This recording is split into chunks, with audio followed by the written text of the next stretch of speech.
नमस्कार। Venom academy Rewa में आज आपके सामने मध्य प्रदेश सामान्य ज्ञान की श्रृंखला में मध्य प्रदेश का इतिहास।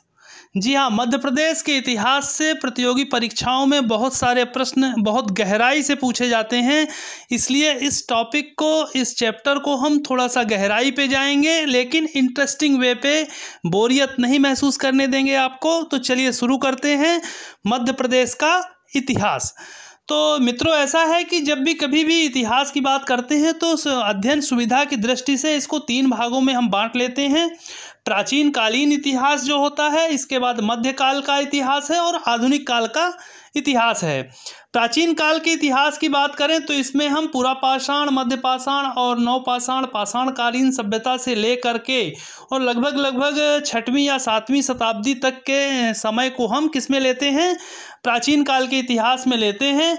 मध्यकाल के इतिहास को हम 7वीं सदी या कह सकते हैं आप हर्षवर्धन जब से आया, शासन पे, कन्नौज पे अधिकार किया, हर्ष के शासनकाल से गुप्त वंश के बाद गुप्त काल तक हम प्राचीन मानते हैं। और उसके बाद जैसे ही हर्षवर्धन का शासन आता है तो मध्यकाल की शुरुआत मानी जाती है। और इसमें या तो हम 1526 देखिए मुगल काल की शुरुआत होती है, यहाँ तक का समय यानी 16वीं सदी का समय, या तो फिर 1761 तक। ठीक है, दोनों कार्यकाल एक्सेप्टेड हैं, इतिहासकारों के अलग अलग मत हैं, उस पर हमें डिटेल पे नहीं जाना है।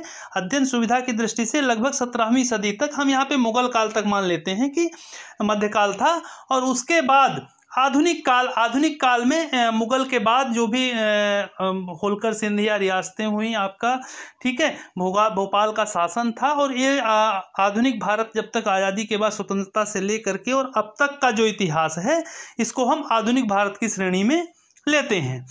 तो अब हम इसमें जो चीज़ें कवर करेंगे उनके बारे में आपको बता दें कि जो मध्य प्रदेश में हम जब देखेंगे तो मध्य प्रदेश के परिप्रेक्ष्य पे इन चीज़ों को ध्यान में देना है, पूरा डिटेल पे जाने की ज़रूरत नहीं है। मध्य प्रदेश में जो पुरातात्विक स्थल हैं, चाहे वो पुरापाषाण के रहे हों, मध्यपाषाण के रहे हों या नवपाषाण के रहे हों, जैसे नर्मदा मानव की खोज है, नर्मदा मानव कहाँ से मिला, ठीक है, हथनौरा वगैरह की जो जगहें हैं उनके बारे में। इसके बाद ताम्रपाषाण, ताम्र युग आया, तांबा के बाद जो सबसे पहली धातु थी तांबा के बाद लौह युग आया, आयरन युग जिसको बोलते हैं, ऐतिहासिक काल भी इसको बोलते हैं।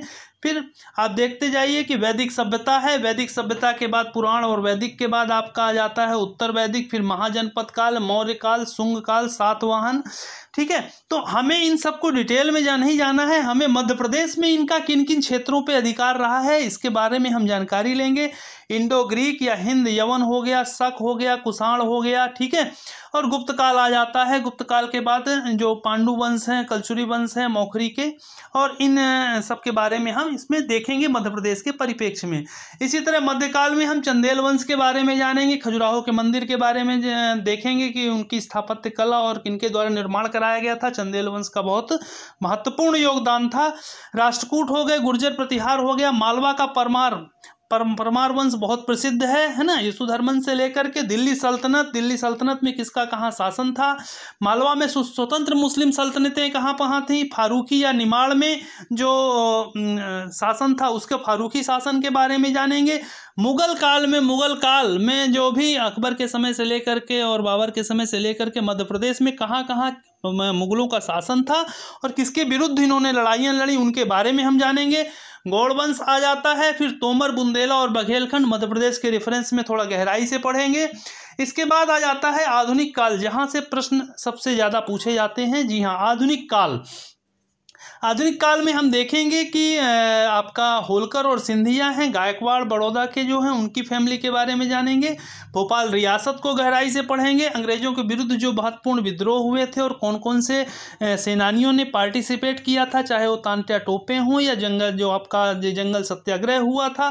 भोपाल की बेगमों के बारे में जानेंगे, 1857 की क्रांति में कहाँ कहाँ योगदान था वो देखेंगे।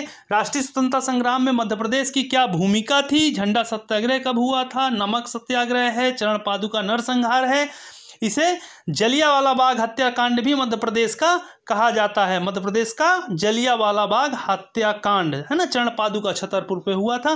जंगल सत्याग्रह के बारे में जानेंगे, पंजाब मेल हत्याकांड के बारे में जानेंगे, जो भी और रीजनल जो नरसंहार हुए थे, सोहावल में हुआ था, चावल आंदोलन रीवा में हुआ था, एक भोपाल में भी हत्याकांड के नाम से जाना जाता है एक घटना, उसके बारे में भी चर्चा करेंगे। तो कुल मिला के ये पिक एंड चूज वाला चैप्टर है, इसको बहुत गहराई से जाना है, जिन क्षेत्रों में प्रश्न पूछे जाते हैं और कुछ चीज़ों को हमें छोड़ते हुए जाना है। तो मेरा पर्पज़ ये है कि आपको एक बेसिक आइडिया दे रहे हैं। हम 3 काल के हिसाब से पढ़ाई करेंगे, प्राचीन काल, मध्यकाल और आधुनिक काल। इनमें से जो महत्वपूर्ण मध्य प्रदेश से संबंधित टॉपिक हैं उनके बारे में हम जानेंगे। तो नेक्स्ट वीडियो में हम शुरू करेंगे प्राचीन काल। जी हाँ, है ना। तो प्राचीन काल की जो भी वंश रहे हैं उनमें कहाँ कहाँ पे क्या क्या प्रमुखता से जो उनके अचीवमेंट्स रहे हैं, उनका क्षेत्र रहा है, उनका आधिपत्य कहाँ था, कौन से शासन थे, तो इसके बारे में एक क्लियर कट जो एक डिमार्केशन है उसके हिसाब से हम अध्ययन करेंगे, जिससे कि एक स्पष्ट छाप पड़े। क्योंकि ये विषय क्लिष्ट है, थोड़ा सा कठिन नहीं है, लेकिन उलझा हुआ है। ठीक है, तो उलझे हुए विषय को सुलझाते हुए आगे बढ़ना है और 3 से 4 वीडियोज़ में मध्य प्रदेश का इतिहास आपका समाप्त हो जाएगा। तो कृपया इसको एक बार देख लीजिएगा, बहुत आवश्यक जानकारी है। और नेक्स्ट वीडियो में आपसे मिलते हैं। आज के लिए इतना ही, धन्यवाद।